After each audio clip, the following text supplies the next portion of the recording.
મહાદેવ હર મિત્રો, સ્વાગત છે તમારું મારા નવા વિડીયોમાં. મિત્રો, આજે આપણે મા સુંદરી ભવાનીના દર્શને જઈશું. મા સુંદરી ભવાનીનું મંદિર હળવદ પાસે આવેલું છે. મિત્રો, આ મંદિર 15મી સદીનું છે અને આ સુંદરી ભવાની માતાજી એ પાંડવોના કુળદેવી છે અને બહુ પૌરાણિક મંદિર છે. મિત્રો, બીજું આ મંદિરની બાજુમાં જ એક લગ્નની ચોરી આવેલી છે. લોકવાયકા એમ કહે છે કે આ ચોરીમાં દ્રૌપદી ફેરા પહેર્યા હતા. તો આપ મારી સાથે બનાવ્યો, આપને આગળ દર્શન કરાવું છું.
મિત્રો, આ પાંડવો છે.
મિત્રો, આપનો સહયોગ ખૂબ ખૂબ મળી રહ્યો છે મને. આપનો ખૂબ ખૂબ આભાર અને હું આપનો ખૂબ ખૂબ આભારી છું. આવી રીતના સહયોગ મળતો રહે એવી આશા સાથે.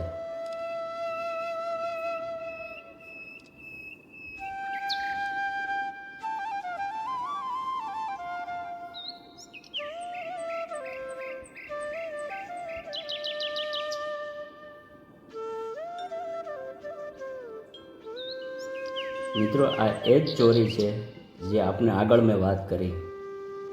અહીંયા આ જગ્યા ઉપર દ્રૌપદીએ આ ચોરીમાં ફેરા લીધા હતા અને લોકવાયકા એવી છે કે જે પણ દીકરા દીકરીનો સંબંધ ન થતો હોય તેને આ જગ્યાએ લાવીને ફેરા ફેરવો એટલે એ દીકરા દીકરીનો સંબંધ થઈ જાય છે. મિત્રો, મારો વિડીયો જો આપને સારો લાગ્યો હોય તો મારી ચેનલ સબસ્ક્રાઈબ કરજો, લાઈક કરજો અને શેર કરજો. આપનો ખૂબ ખૂબ આભારી છું. મહાદેવ હર.